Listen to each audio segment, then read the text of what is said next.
Today in the Plant Cunning Podcast, we're thrilled to have Kaitlin Smith. How are you today, Kaitlin? I'm doing great today. How are you all doing? Awesome. And in short, I'll just introduce you as a Boston-based scholar. You're a writer, you're a naturalist, and a multidisciplinary educator, and an outdoor adventurer. So our first question that we ask on the podcast is, how did you come to the plant path? So how did you come to work with plants? Oh my goodness, it's such a long story, but I love the question. I think what initially brought me into the orbit of herbalism and working with plants in different ways was that at some point in high school, I became a vegetarian, and for a number of reasons, including an interest in supporting my body through some health challenges I was experiencing, as well as I became really interested in animal rights and the treatment of animals in factory farms, and eventually got into veganism and then eventually raw veganism, and went down some rabbit holes that I think ended up doing some harm to my body ultimately. And at some point in the course of exploring that, I guess, dietary universe and subculture, I became aware of foraging wild plants and medicinal mushrooms, and became interested in herbalism and started purchasing some herbs from Mountain Rose Herbs and playing around with them, and kind of got on a path of largely self-directed learning, though there were a number of teachers I really enjoyed learning from along the way. I think the first person I went on a plant walk with was an herbalist and wild food expert named Kaitlin Blair from Colorado. That was a formative experience, and it was just so exciting. But there were a bunch of people. Susan Weed is someone who's really inspired me. Robin Rose Bennett. Stephen Herod-Buhner is also someone who really inspired me, while he was still with us. Also, Mary Blue in Rhode Island, I studied with at the time, and also Katya Swift and Rin Madura of Greater Boston are teachers I've learned a lot from. And there are so many other people as well, but those are some people who I've really enjoyed learning from. And my plant path continues to evolve over time, but I love that as a very curious person, I love that the natural world is infinitely complex, and I find that it's impossible to get bored. And I love just going down different rabbit holes and discovering that there's even more to explore and discover in a kind of never-ending way. Yeah, absolutely. Do you have a recent plant or fungi discovery that you are excited about that you want to share? I know it's winter in Boston, so you probably haven't been hiking as much and stuff like that, but looking back over the last season, was there someone that popped out as far as a plant or mushroom that you were like, wow, you stole the show? I love that question. I would have to say holy basil, because I started growing it in my garden plot. I've lived in this area in Somerville in the Boston area for several years now, and I was on a waiting list to get a community garden plot for a really long time. And I finally got off of the waiting list this past spring and had the chance to finally plant some things. And so I planted a lot of holy basil, and I already loved this herb, but being able to just go there every morning and just stick my face in it was just the most wonderful thing ever. And prior to that, I loved taking tinctures of it and also making tea with it. And that was just so wonderful. But being able to visit it and in the soil and take care of it was just really special, and I'm really looking forward to doing that again this season. Awesome. Yeah, there's something very magical about fresh holy basil. So wonderful. Yeah, absolutely. I love that visual of like sticking your face in it every day. That's exactly what I want to do every time I see a fresh holy basil plant. Yeah, I'm realizing I actually have some hanging. Oh yeah, look at that. That's awesome. From that. From the garden. And congrats on your plot. That's exciting that you have a community garden plot after a long waitlist period. That's awesome. There's a lot of demand in this area. I'm very grateful. Yeah, I love walking around cities and seeing like fruit trees that people have planted years ago that are like full of food now, and the garden plots, and all the plants in the cities like makes the cities so grounded, So what are you doing now? What are you focusing on now? You're a writer and you lead these adventure and plant walks, and you just have a lot of different things. So what is your focus on the day-to-day these days? Yeah, thank you for that question. As you were suggesting, I'm definitely someone who has a bunch of irons in the fire, but I derive a lot of energy from having different projects that I'm working on that kind of converge on a certain level of abstraction, I guess. But in my day-to-day right now, my main gig is that I'm a graduate student. I'm currently a PhD student in history of science at Harvard, where I'm pursuing research in some different areas, including the history of psychology and ultimately the history of medicine. And I think about both of those things through an ecological prism. And I'm really interested in eco-psychology and the connection between our own inner landscapes and the landscapes of our bodies and the broader natural landscape. So that's something I'll be exploring continuously. And alongside that, I think you mentioned that I'm a writer. So yes, that's something that I love to do, and I'm working on a longer writing project in an ongoing way. But I had a piece come out recently in Orion magazine on acorns and Octavia Butler, which I had a lot of fun writing. And that was based on an event that I offered called Acorns and Octavia, which, how should I even summarize it? Kind of like an acorn foraging and consumption workshop. So there was a practical component, but it was also an invitation to think about acorns in the way that Octavia Butler thought about them, both as a metaphor for kind of like life that endures and thrives in the midst of immense challenges and violence and crisis, but also acorns as a food that you can turn to both in times of acute crisis and even just as a practice for connecting to this world, even as various crises are unfolding. So that's one event that I offered recently and that I plan to offer again this coming fall. One other event that I am offering just next weekend, actually, an in-person event, an educational event, is called Enchanted Somerville. It was previously called Welcome to Elfland. You might be listening to this and thinking, what in the world is she talking about? But it's a walking tour of Somerville, which is the city where I live. And the crux of it is that there's a mysterious community art installation that took shape in the last couple of years around here called Elfland. And it was started by a little boy in the community who told his parents that he saw some elves digging in the gravel at this abandoned gas station site. And it led to them constructing some little houses for the elves. Oh. And other random people ended up joining in, and this gigantic village emerged. And I just thought it was really exciting to see people coming together to create beauty in, what was an abandoned gas station site, and also incorporating all of these threads of, various folkloric traditions, including Scottish folkloric traditions in which Elfland is an actual place. So I thought that was really exciting. So anyway, I created this tour of Elfland, and that incorporated some plant knowledge. And we looked for a hawthorn tree, given some of the magical properties attributed to hawthorns, and had a lot of fun. So I'm looking forward to offering the next iteration of that next weekend. And Cool. yeah, that sounds super That fun. sounds awesome. Yeah. Thank you. What an amazing phenomenon there. I read your Acorns and Octavia piece and I thought that was really wonderful. I love Octavia Butler. I also love acorns.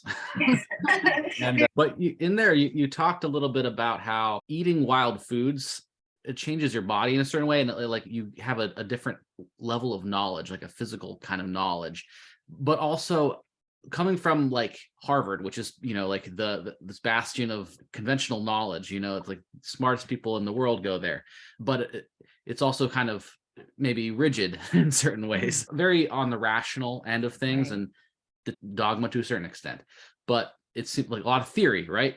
But you're coming at this from an experiential way, and a way that's connected to the land and the beings that live in the land. What's your experience like navigating like Harvard and also a green path? Oh goodness, I love that question. And I imagine that I'll know more. I'm sure that if you were to ask me this question in a few years, my answer would probably be different than it is right now as someone who's just getting started in that particular community, in the Harvard community. But so far, it's been really interesting being someone who's been really immersed in both learning about the natural world and the plants and the mushrooms, and also learning from them directly. It's been quite interesting to be someone with that kind of orientation to the world and to this place where I live, operating in these spaces where a lot of the people I encounter aren't necessarily thinking in those terms, and in some cases are maybe hostile to those ways of thinking. So far, what I've been finding is that just entering classrooms and other spaces with an earnest commitment to speaking my truth and leading with integrity and curiosity just feels like all that I can really do. And I've been doing that with the understanding that some people I encounter are maybe not so interested in exploring what's happening on planet Earth from this more expansive perspective that engages the body and turns to other sites of knowledge. But then I've encountered other people who have been really curious, and people who have said, oh, you go foraging, you do this or that with the plants. I want to learn about that. And I've also encountered other people within the Harvard community who are also herbalists and who are, very much engaged in working with and learning from the land, which has been really exciting and not something I necessarily expected either. So it's really exciting to see that there are kind of gradual shifts that seem to be underway, and it feels exciting to be part of that too. Yeah, cool. That's awesome. So what is knowledge from your what counts as knowledge? I love that question. That's another question that feels hard to answer, at least for me. That question is one of the questions that we explore in the field that I'm part of right now, history of science. And there have been various proposals offered by various figures, including one historian of science named Lorraine Daston, that figures in the field of history of science consider expanding the scope of the field to encompass not just the history of capital S science, but what is the history of knowledge? What is the philosophy of knowledge? Who can be a knower? How do we distinguish between what constitutes knowledge and what's superstition? Or, what is science and what is pseudoscience? I don't know that I have a tight, compelling answer to that question, but I really love exploring that question. And kind of part of what's inspired me to pursue my current line of study is wanting to create space for and resources that can support people in valuing their own knowledges and their own truths that arise from their own embodied experiences and that are often marginalized by expert knowledge and people who are coming from a different perspective. Part of what has informed that area of interest for me is that I previously did some work as a psychotherapist, and one of the things that was striking to me about that experience of training in that field was that I had some people who were training me who came to the conclusion, one person in particular, but there were some other people as well, who I think saw me as kind of like an oddity, as a Black person who to them seemed like really intellectual in ways that they weren't expecting, perhaps, and that diverged from how they imagined a Black woman should be. And I found that my way of being was profoundly invalidated. And there's kind of a long story related to all of that. But I think that experience, combined with also being very much immersed in the natural world and seeking knowledge from unlikely places, one might say, I just had this interest in what is it that leads people to believe that they have sort of like a definitive understanding of what's happening in this world. And right? What arrogance. Yes, and what is it that closes people off from all of the possibilities and from all of the intelligences that suffuse the natural world and humans within that natural world? So I'm really interested in that in an expansive way. So I don't feel that I have any answers to the question that you posed, but I love to sit with that question and also think about what might it look like to, in the future, offer writing resources, learning experiences that can invite people to think more deeply and generously about this so that it makes room for more people's realities. Yeah. I love that you're, thinking about these things and spending time on them and engaging with folks in that way. And I think of the little boy from Somerville who recognized elf presence at this abandoned gas station and then told his folks about it. And instead of his folks devaluing that experience, that bodily and experiential knowledge that he had, they, ran with it, and they made elf houses and invited other people to engage in that mysterious experience. Yeah, like in a world where we're often told what to believe, and there's the science side where we're told from scientists to believe this, or there's also the social side where we are looking to our peers all the time through social media or people's blogs and things like that. It's like we're starting to lose our own self-knowledge and our own ways of knowing. And so I think what you're studying and engaging with this topic of what is knowledge and how do we come to know things is just so important. Oh, thank you. Well, I think everyone should explore the topic, Yeah. because knowledge is such a tenuous thing and it's such a mysterious thing. Mm-hmm. Yeah, absolutely. And the one thing we didn't talk about yet that I really want to get into a little bit is, what is storied ground all about? Or shall I say, why story the ground? Oh, goodness. Another great question. So I have a venture called Storied Grounds, and what inspired me to create it was that, well, a number of things, but one of the things is that I have been really fascinated by what it is that has brought each of us to the place where we live. I think I mentioned my interest in eco-psychology earlier. I'm really interested in this intersection between our own inner emotional landscapes and the physical, natural landscape.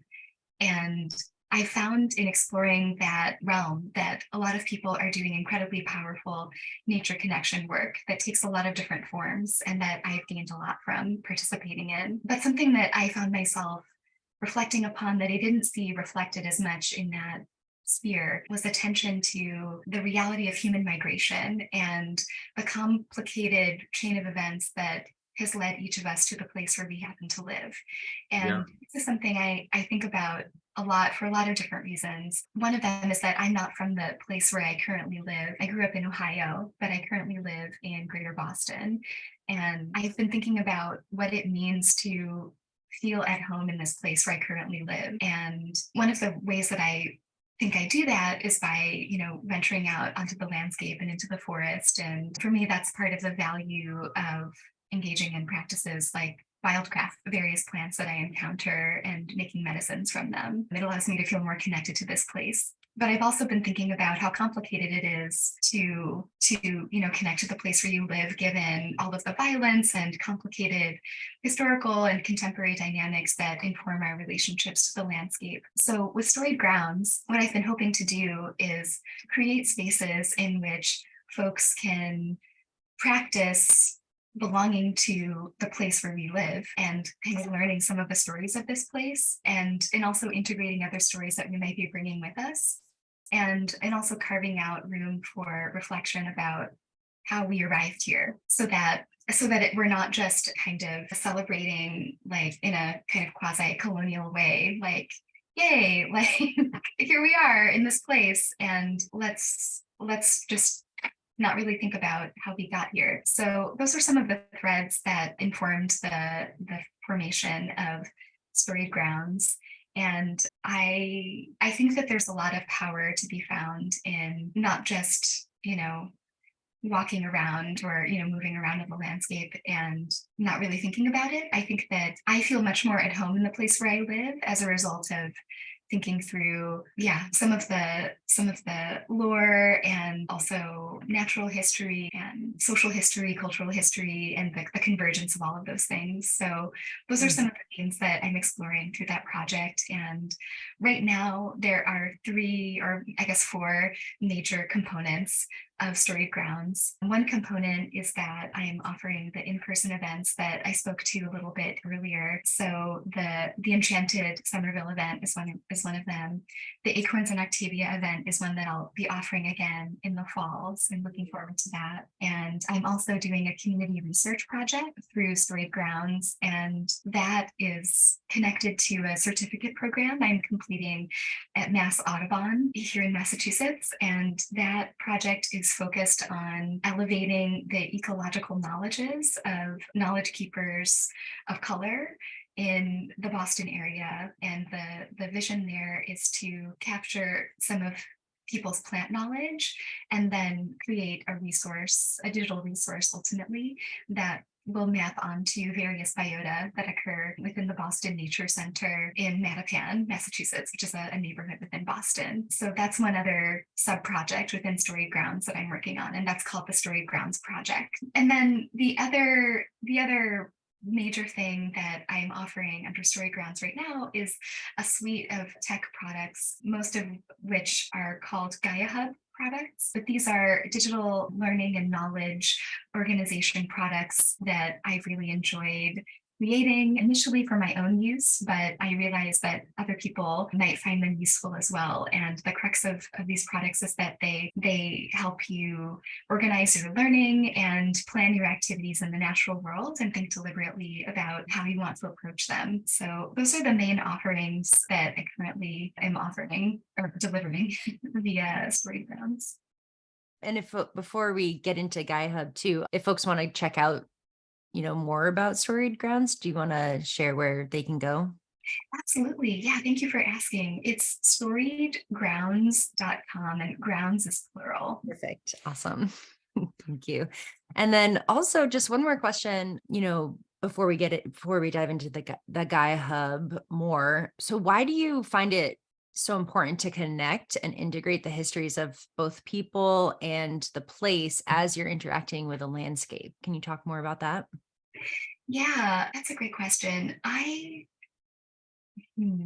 trying to think of how I can address this succinctly. Part of why I find it really important to attend to histories of people and place in tandem is that I think that there are a lot of situations in which we're only fixating on one or the other, and a lot gets lost if that trade-off is being made. So I think that I've definitely been on tours before in Boston and elsewhere where human history, or I should say the histories of particular humans are foregrounded, and that can be useful as a learning experience, but there's a lot that doesn't come into focus if that is your lens. And at the same time, I've attended all kinds of classes on, different topics related to the natural world, whether it's, all kinds of things, mushrooms and bird related classes, all kinds of things. And those learning experiences can be so rich. And also, I think that when we don't have opportunities to learn about the knowledges of different human communities that relate to those practices or that are important to understand if you're trying to learn about a particular landscape, there's just a lot that's lost. And so I think that bringing those two things into the same space is really important and a great opportunity. And I also find that, and I guess I was gesturing toward this earlier, but I think that in bringing those things into the same space, I also am able to feel more at home where I live.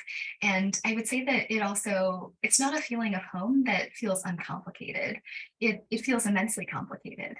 There's a lot to contend with. And yeah, sometimes I find that it raises more questions than it answers, but it feels more true and more real to me to be immersed in the questions. And so I like that. And I like to be able to sit with those questions with other people as well, because it feels like it offers a place to start, or, a place to begin a collaboration, or, forging community that attends to contemporary and historical realities instead of, like operating apart from them. Awesome. Yeah, for sure. Us moving here, like I was born an hour and a half from here, but I was raised in Western Pennsylvania, and it's still like the Allegheny Plateau, but it's a different bio. I mean, there are different trees growing here as the main canopy trees, and there's, it's a different location, it's a different ecosystem, and there's a different place. But we've had to like to settle in and to like ground into this area. We've had to do a lot of foraging and exploring and going to various areas and Listening and sitting, but also reading about the stories from here. I found this book from like early 1900s about all these stories from like the 1700s through the 1800s, and they're just little stories, but they're from this county, like all just around here. I don't know how we found it, but it was like that it just opened my eyes to a new level of this place. The stories really, they do connect you to the place, because it's everyone's experience is with the place.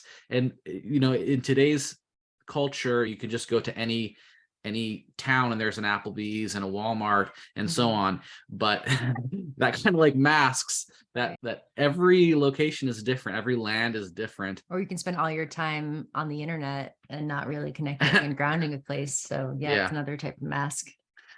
Yeah, but when also the stories, especially like stories of when life wasn't so easy in a certain way, like people needed to be more connected to the land to even survive. Right. So you get another level of connection that way. But that's I think that's a wonderful project. Thank you so much. Yeah, so you've created this digital tool for organizing your knowledge and information and activities and even like your values surrounding the natural world. And it's called GaiaHub. So if folks who are listening to the podcast want to jump over to the YouTube channel, Kaitlin's going to actually show us what this looks like, because it's really cool. So just want to throw that out there. But do you want to talk a little bit about first, like what it is, who it's for? Okay. Absolutely. So the GaiaHub products are, as you were saying, they offer users a way to organize knowledge, activities, priorities, and values related to the natural world. And I know that's probably hard to picture if I'm just talking about it abstractly, but this is a system that sits on top of Notion. And if some people listening are not familiar with Notion, Notion is a fantastic cloud-based software that's free on the internet, and it's incredibly adaptable. So it's kind of challenging to describe what Notion even is, but it's a highly flexible databasing software that you can use to organize your life, run your business. There are all kinds of things you can do with it. And I started using it to create this system because I just realized that I just had so much information that I was really excited about learning and organizing, and related to my ongoing herbal studies, and also my ongoing studies as a naturalist, and the work that I'm doing as an outdoor educator as well. And I just felt like the notebooks upon notebooks that I was using to store all of my notes were just not really cutting it. It's becoming so chaotic. I know you can see a lot of books in here. I had like tons of notebooks. It was out of control.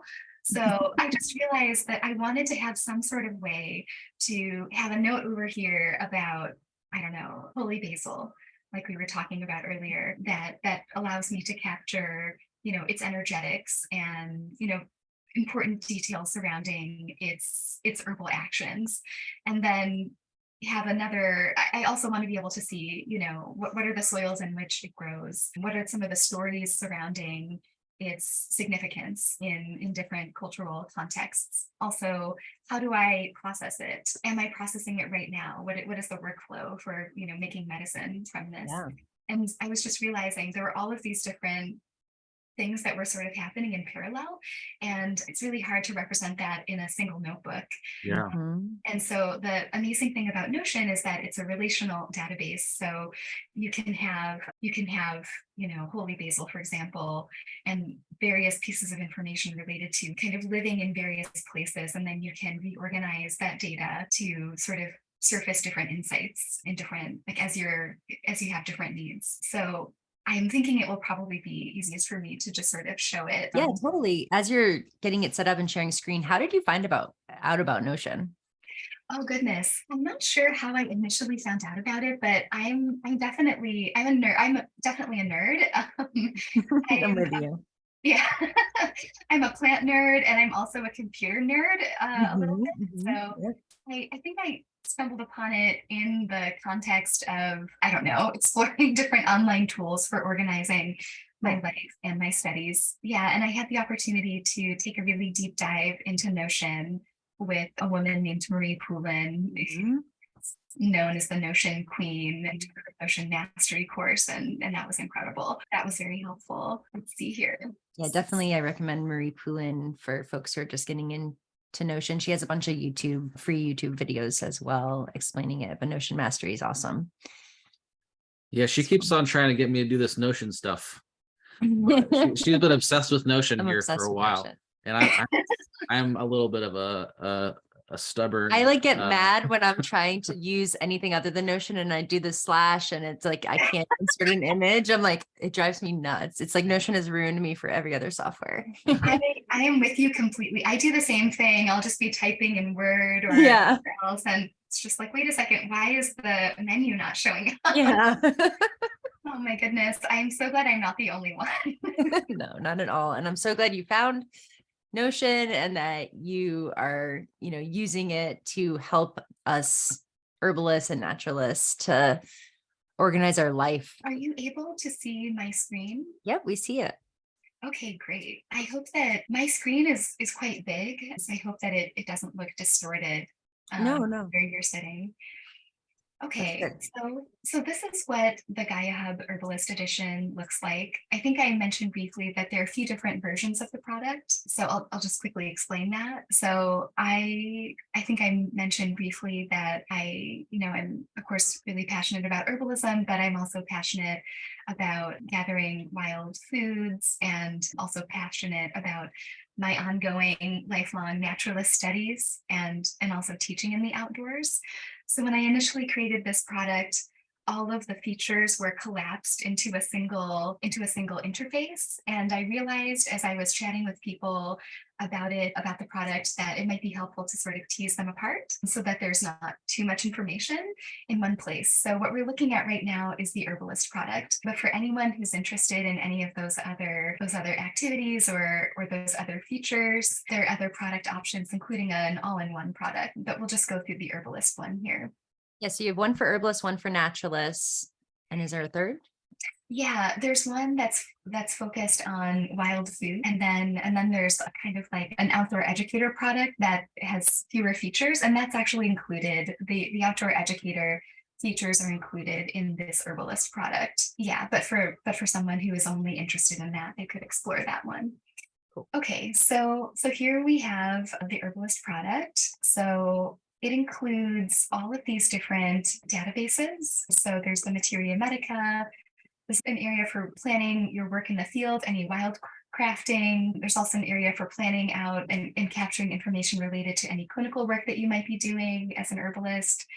An area to kind of project manage any medicine making you're doing. There's also an area to sort of see what's in your apothecary right now. There's also an area to keep track of all of your herbal recipes and formulations. There's also an area to keep tabs on specific plots of land that you might turn to both to harvest medicines and to steward. And then in connection with that, you can also create a database of different types of habitats that you might turn to and the seasons as well. So I'll show you what that looks like later, so it will make more sense when I'm going through it. And then there's also a place to house different resources, like if you want to take notes on various books or other even like videos, audios, whatever it is that you're turning to as a resource, you can capture them in the library area and keep your notes as well in this notes area. But there's also this area here for capturing any photos that you take in the field or at events that you're leading, or pictures that you're taking of plants that you're growing. The possibilities are endless, but you can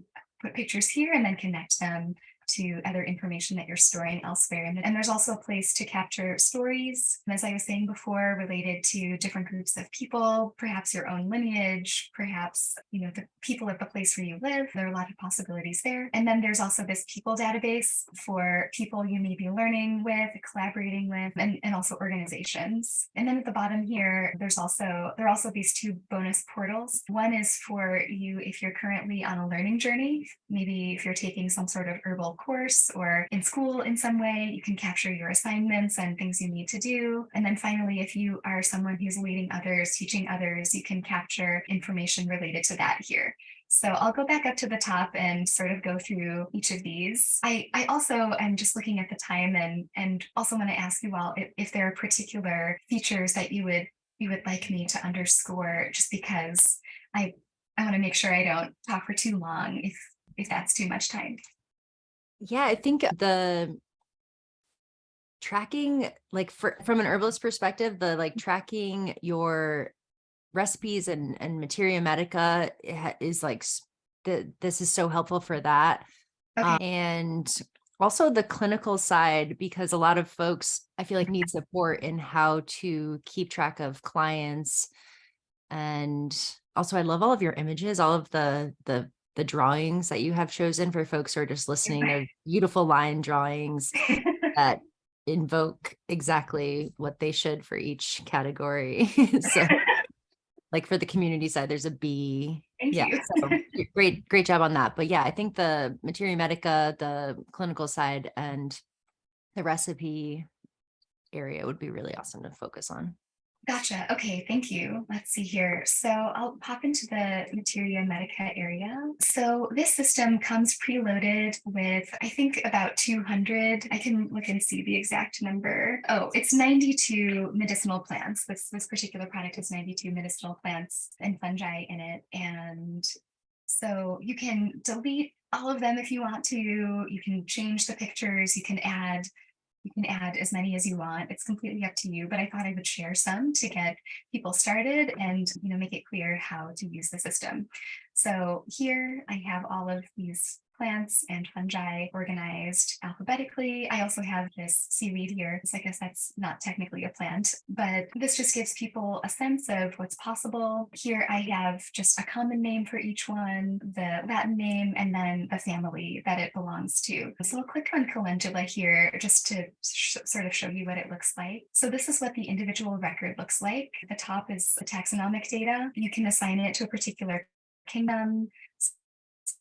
You can select one of these. You can also add more kingdoms if you would like to, but I have plant, fungi, and animal. You can also select a family.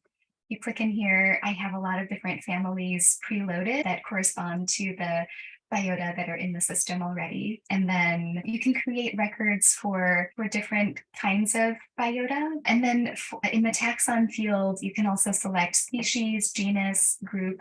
And the reason for this is that you can create records that correspond not just to a particular species, but to an entire genus or to an entire group of life forms. So I offer in-depth training videos within the product itself. So for anyone who wants to sort of take a deep dive into how to customize this, all of that information is available, but I'll just sort of give a more of a high level view here. So this is the species name, and you can also link to other species. So say this was like the genus Calendula and you wanted to include other species, you could then add them in here so that they're all linked together. Okay, and so now some of the other features that are inside of this record are you can pinpoint particular herbal traditions in which this herb is employed.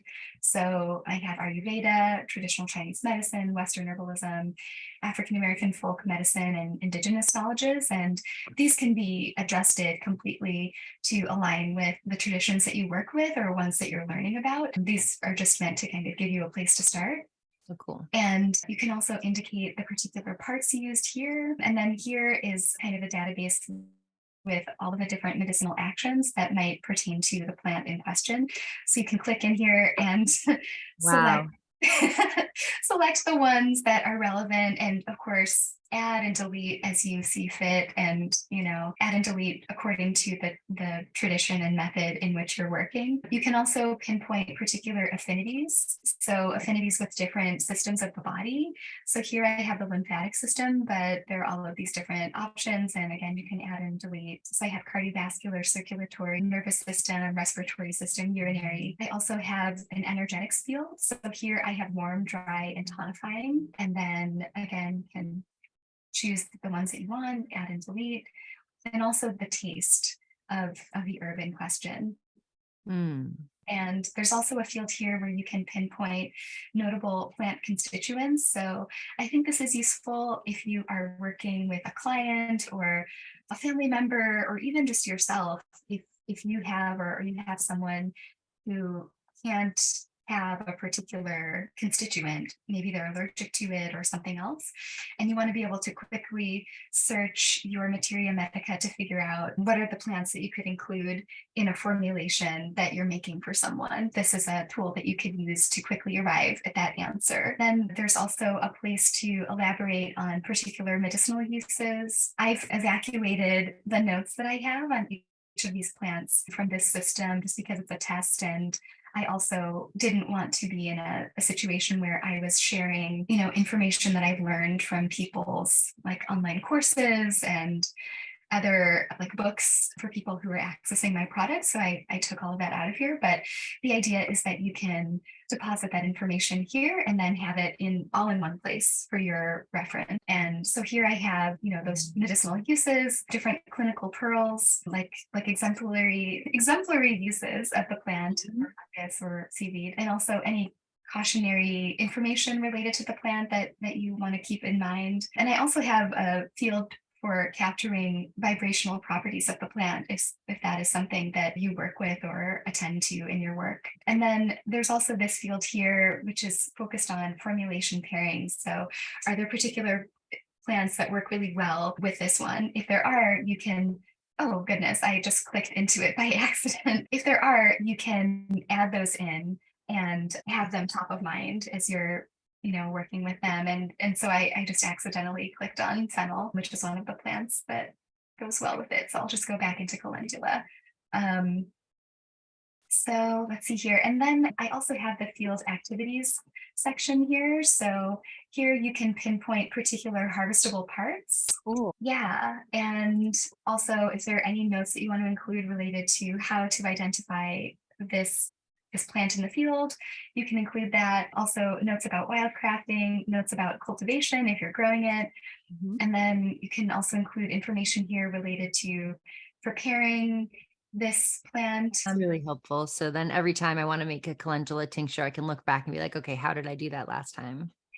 Exactly. Yeah. And this allows you to also link to specific recipes that you've created. So if you have a calendula tincture recipe, it will appear right here, and then you just click on it and it will just show up here. And then there's some other information here that may be not as high priority for some herbalists, but I'll just quickly comment on it. So if you want to, you can comment on whether this plant is considered invasive or at risk. Is that something you want to take into consideration?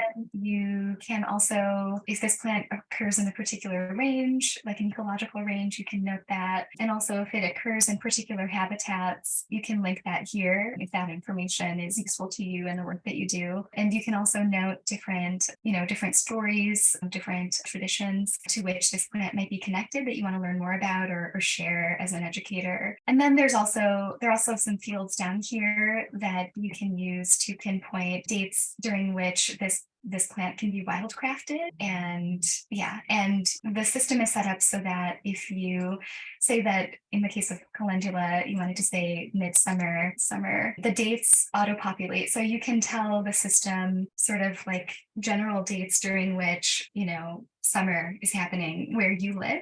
Oh, cool. And then it will auto-populate particular dates during which you can sort of have in mind that you want to go and wildcraft, fill in the blank.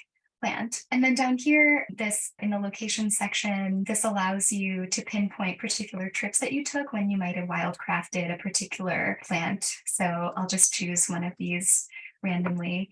And it links to the actual location where you did that. In this case, I have renamed this location Awesome Forest just to be a general location instead of an actual place I might go to. And yeah, I think I'll maybe leave the longer explanation of how all of this works to in-depth tutorial videos. But I really like this feature because it's allowed me to actively think about the landscapes from which I'm deriving the foods and medicines that I'm harvesting. And it's also helped motivate me to make sure that I'm actively giving back to those places on a continuous basis and ensuring that I'm stewarding them in a thoughtful way so that, when I'm coming home and putting various foods and medicines together from different places, I'm not forgetting, where they came from. And that feels important to me. And then So is that oh, you actually you put your pins in there from the exact location on Google Maps or something? yeah, I personally have the way that I do the mapping is I use this software called Gaia GPS. I would love in the future to integrate it more fully. That would be amazing. Okay. But right now I pinpoint the different places on Gaia GPS. And then let's see, I can click into this and show you. So this is an example of a trip that I took to this place that I'm calling Awesome Forest. And I just sort of noted down the specific species that I harvested there. And calendula is appearing because I just added it as an example. So I'll just get rid of that. So here, let's just say that I harvested the reishi, and I just like it because it allows me to then link it to specific making processes that I engaged in connection with this trip. So in this case, making a dual extraction from the reishi. And then there are also these linked photos, which are right there. Nice. So I find it really helpful just because it just allows all of these things to sort of cohere, and it allows information to be findable later on instead of getting lost on my computer or in a notebook.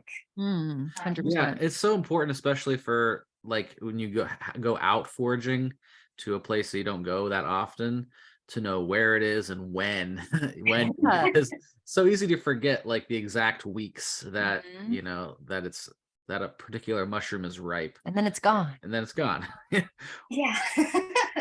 Yes, exactly. Yeah. So I like that this tells you, exactly when you harvested a particular thing. So it will say, this location, this date, and oh goodness, I'm having some issues with my mouse. I need to resolve that. But anyway, it generates a list of the places where you harvested it and when you harvested it. So yeah, so I find that really helpful as someone who likes to be able to go back and figure out where things were and when. Okay, so my goodness, I'm so sorry. This is It's terrible. also no, it's also helpful to kind of see, oh, I clicked on the wrong thing. What do? I hit the back button. So it's kind of Yes. to be able to see how to navigate Notion if you've never been in the Notion world before. So it's fine. Yes. Yes.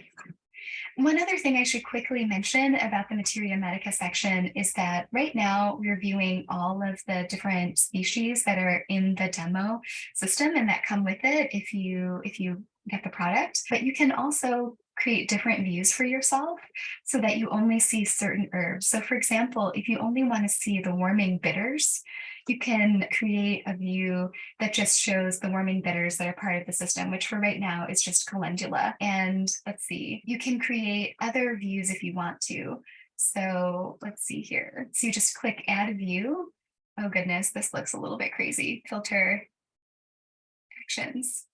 So I guess I again go into more detail about this in the tutorial videos, but the idea is that if you have some specific needs that you want to make sure that you want to be able to quickly turn to all of the plants that have specific features, you can do that by using various filters. So you have all of the different tags that we were looking at to draw from, and the sky is really the limit as to the kinds of information that you can display and have on tap swiftly. But this is just an example. That's so helpful. Yeah. So if you're working with a client, you're like, what are all of the antiviral herbs that I have to as an option. And then you can, distill all of that knowledge and make the perfect formula. Yeah, and you could also make it so that you only see the ones that you have in stock, quote unquote, as well, Ooh. if that is an issue. Oh, love that. Okie dokie. So I just want to quickly tap or jump into those two other areas, the recipes and the clinical areas. So in the recipes and formulations area, I just have this one recipe as an example, which is both medicinal and, a food recipe. So I have this nettle recipe. And at the top here, there are various tags. So in this case, it's broth, but also, or it includes a broth, and it's also food and it's a medicine. And the value of tagging them is that you can then splice and dice the records, similar to what I was just showing in the materia medica section. Mm-hmm. And you can also rate your recipes. That's not crucial, but I like to do that. And you can also pinpoint a particular source. So here I have Jade Alessandro Mace's incredible Milk and Honey Herbs blog and business. I like being able to include sources like this because I think it's just so crucial to give credit where credit is due, especially in the herbal world where so many recipes and things are passed down, which I think is really powerful, but it also seems really important to make sure that when people are, putting a lot of work and time into formulating recipes and knowledge that they receive credit for it. And so this is an area where you can link to that. And then, if you are databasing a lot of information that you're learning from say the Milk and Honey Herbs blog within Notion, you can then go and see all of that information appear. So this will show you, everything that you have, and everything that you've databased from this blog. So all of the recipes, if I was learning a lot from Jade in this case, I would include her here, like as a person I'm learning from. And the way that I set it up is so that when you're taking notes that are drawn from a particular herbal teacher or other person, you can include a link to their name in your notes so that they're constantly getting credit in your system. So if you're ever giving a lecture or doing something, you'll always know where that knowledge came from and give them credit. That's cool. Yeah, and then this is just a URL to the recipe. And then in the ingredients section, I just have nettle. And so this links to the nettle record. So all of it is connected together. And so this is similar to the calendula record. And it's also linked to a particular resource that I love, which is Sam Thayer's book, Forager's Harvest. Yeah. So anyway, so this is the recipe and formulations area. And then this is the clinical work area, just to touch upon that swiftly. So this just gives people an idea of what they can do with it. There are a lot of ways to use this section, but you can create different client records. So here I have Jane Doe as an example. And you can absolutely adjust this so that the fields say whatever you want so that it aligns with whatever tradition you're working in. But to start, I have constitution. So hot, damp, cool, and dry as options. You can also include information about someone's tongue, if you work that way, their pulse, any particular health concerns that you want to focus on, any health goals that they've articulated to you or shared goals that you've developed together, any allergies that you're aware of, any formulations that you have used with this client. And this just links to a drop-down menu so you can link to all of your recipes. You can also include any health paperwork or documentation that you have that you want to keep in a single location, any images that are somehow related to working with the client. And then below that, there's also an area where you can keep track of different appointments that you've had with that client, which are also reproduced down here at the bottom. And then you can also capture your notes, any notes that you have from your visit. So I'll click in there just to show you what it looks like. So this is pretty straightforward. It just shows the client's name, the type of appointment, when it happened, and then, you just fill it in there. And you can also include images, PDFs, even video if you wanted to. And then if you have any appointments coming up, they will all be listed here. So you can create one by, I didn't mean to click it that way. Yikes. So if you wanted to create a new appointment, you just click this little down arrow and click new appointment. And then you can just fill this in, select the date, select the client, and then that's it. And Awesome. yeah, and then it will populate in here. You can see all of your appointments coming up tomorrow or this week, this month, your past appointments, and then you can also see them plotted out on a calendar. Yeah, so those are the features for those 3 areas of the system. But as people can see, there are a lot of other features in here that are worth checking out. Wow. Yeah, it's so That's cool. yeah. Yeah, like on the clinical side, when you click on the person's name, it gives you kind of the key highlights. So every time you have an appointment with someone, you can pull up just their name, and it can be like the main things from your intake form. And maybe you even have your PDF of the intake form, in that folder for the person. And that's such a nice at a glance feature of this. Yeah, thank you for saying that. And this is something that I think I will probably incorporate in the future, but there's a way to offer your clients an intake form, like a virtual intake form, and then just have all of the information land directly into the Notion system. So that's an option too for anyone who might want to incorporate that.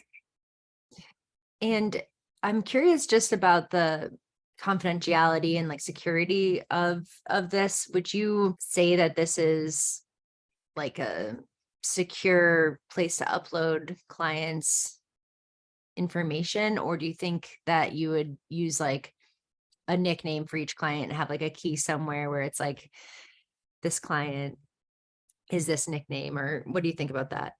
I think that's a great question, and I appreciate you mentioning it. Yeah, I think that if I was working with people in a clinical context, I would definitely use some sort of nickname, because at least at this time, the team at Notion does technically, if they wanted to for some reason, I don't know what that reason would be, but if they did want to, they could access the information. So yeah, I think it would be wise to come up with some sort of way to protect the confidentiality of people's information. Definitely. Like have a paper key of like the client's favorite color and favorite animal, and then like look up the client and be like, okay, so blue donkey is this person or something like that. Yeah. Well, nothing is really safe on the internet, honestly.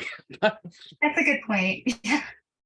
But Yeah. this is a really amazing tool. It's so cool how well it helps you organize your knowledge and be able to use that. Are you a Virgo or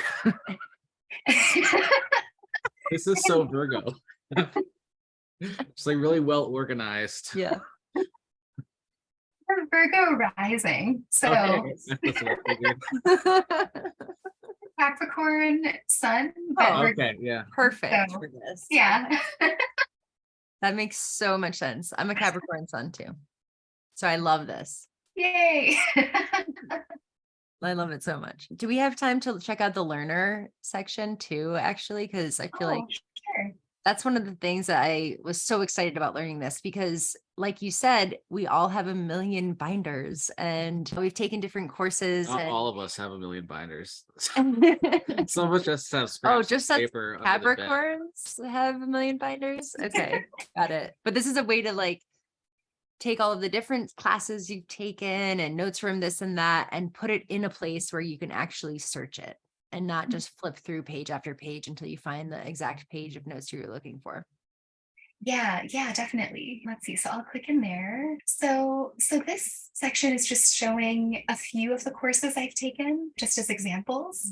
So I'll click into this one here. This is the Commonwealth Herbs program that I took with Katya Swift and Mid Madura in the Boston area. So clicking in here, this is a way for you to sort of map out some of the key details for the course. So here I've linked to Katya and Rin because they're the teachers, and I don't have their organization here, but you could do that if you wanted to add it in. I'll just add it there. I don't know how, that wasn't there. Here in the format section, you can select the type of resource that you're learning from. So in this case, it's an online course, but you could also have book, podcast, website, video, and the type of course that it is. In this case, it's focused on herbalism and the URL. And then down here in the learning section, there's status. So you can indicate that you haven't started the course yet, that it's in progress, or maybe that you've even completed it. and any details you want to know about it. And then you can also link to particular assignments. So in this case, I believe that this was one of their assignments, the Materia Medica course. So you can add that in there. And you can also link to any particular notes that you've made that are connected to the course. So the mosses and lichens note is unrelated to this course, but I'll just add this sample note just to so that people will see what it looks like. And you can also include any attachments. So maybe I'm not sure what that would be in this case, but if you wanted to include something, you could drop that in there. Like And you can PDFs also, or something from the what was class. that, sorry? Like PDFs from the class or something maybe would be applicable there. Yeah, that's a great idea. Mhm. Yeah. Notes, like if they're giving you like a worksheet or something, Mhm. that kind of stuff. Yeah, definitely. And then you can also prioritize the course. This is something I've done from time to time because I'm just really curious and I'm often trying to take a bunch of online courses at the same time. And I found it helpful to be able to indicate to myself, like, this is the number one thing, or this is the number one online course that I'm trying to complete this month or this quarter. And then in the system, you can, if you've chosen a tag like this, you can then sort things and make sure that those items appear at the top. So that can be helpful. And then down here, I have these other themes because I have another area of the system where I have kind of like a resource list. And this just links to that. So that's what that's about. So yeah, that's what this is about. And then down here, it's just a listing of any assignments that you might have that you need to attend to. So I'll click into this one. So in this case, this is the Materia Medica course within the Commonwealth Herbs program, and you can pinpoint a specific due date. You can also send yourself a reminder, a day before, a week before, the day of, and then have it emailed to yourself, which I think is cool. That is cool. Yeah, you can also set a particular time. You can also define an end date. So say that you want to be working on a certain assignment during a particular week or a particular month. You can map out when you want to be doing that and even set a particular time that you want to be doing it. So I find that to be really helpful. And let's see, also, if you're doing any learning that's related to or based at some sort of physical location, you can also include it here, though that may or may not be relevant to what someone is doing. And also, if there are particular life forms that are connected to the learning that you're doing, you can also link to them here and search your Materia Medica and add it in. Can type, let's see, what's an example? Calendula, and link to the calendula. Yeah. So I think that probably gives you a sense. And you can also sort the assignments by due date also. And yeah, the possibilities are kind of endless. I really like that feature of Notion of being able to sort things in different views where you're seeing all upcoming assignments or what's due tomorrow, what's due this week.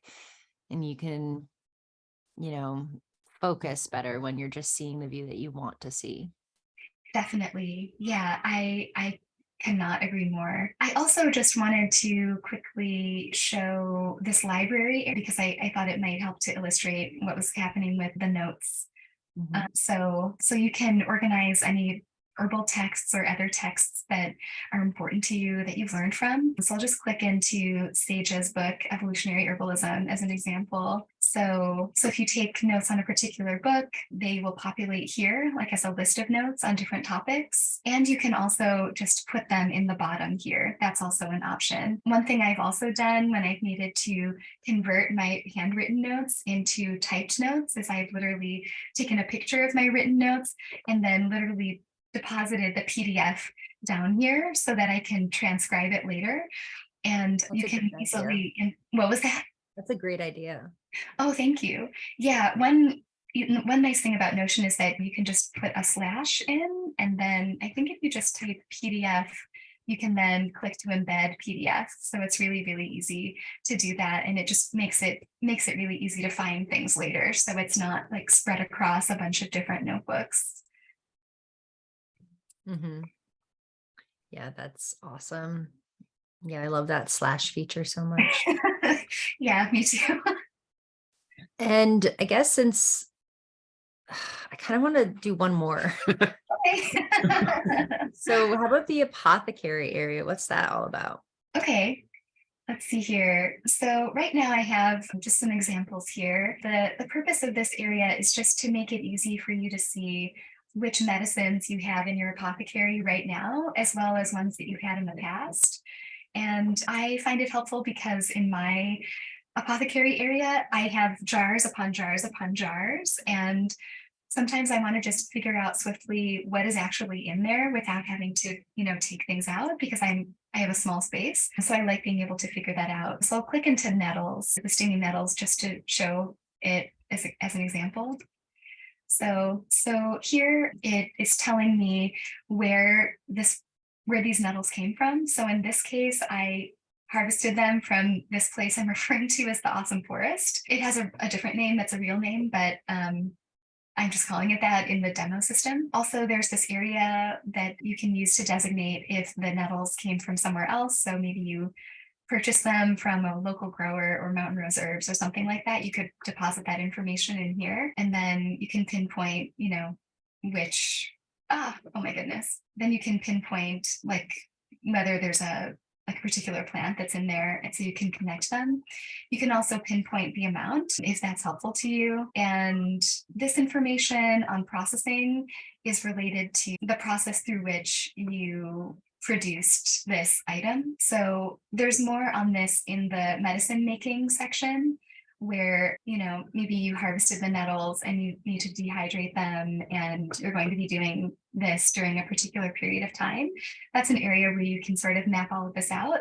And once it's done, once you check this done box, the item will then appear in the apothecary area. So this processing data is kind of like historical data, but it just allows you to see like when you processed this, and that way like maybe I need to use that as soon as possible instead of letting it hang out on the shelf. And then down here in the use section, you can pinpoint the kind of item it is, whether it's just medicine or food and medicine, and the type of item it is as well. You can also indicate the amount of the amount that you've yielded, like especially if I create a lot of tinctures, so I find it helpful to indicate the amount of liquid that I've yielded from a certain amount of dried material. I've just found it useful to, especially just as I've learned, I found it helpful to have those pieces of information concretely mapped out for planning purposes. And then down here, I also have storage locations. So if you're someone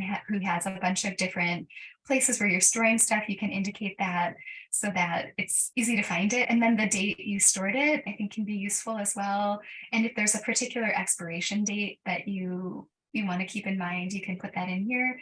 And then when it's all gone and you need to make more, you can check that box and then go through and figure out what you need to replenish. And also that I have an additional field here for the date that you finished, the date that you used all of it up. So you can have that as well. And that way you can see how long did it take me to get through fill in the blank, which I think can also be useful for planning purposes. And then with the all gone section, does that populate to like your all gone list of like everything that's all gone that you need to make more of by chance? It does not right now, but you could definitely create that. That's a great idea. I should make that adjustment. But let's see, if I click on all gone, I'm seeing nettle disappears from in stock. Oh, okay. There's in the historical area. That makes sense. That's yeah, but now I think your idea is such a good one. There could easily be another tab here that says to replenish or something like that, and include those items that are all gone.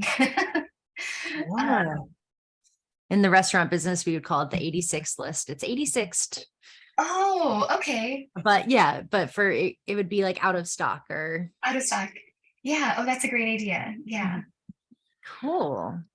Yeah, and that just exemplifies like how limitless Notion is. It's like, oh, you have an idea, let me just like make a new table for that or database for that. So it's amazing.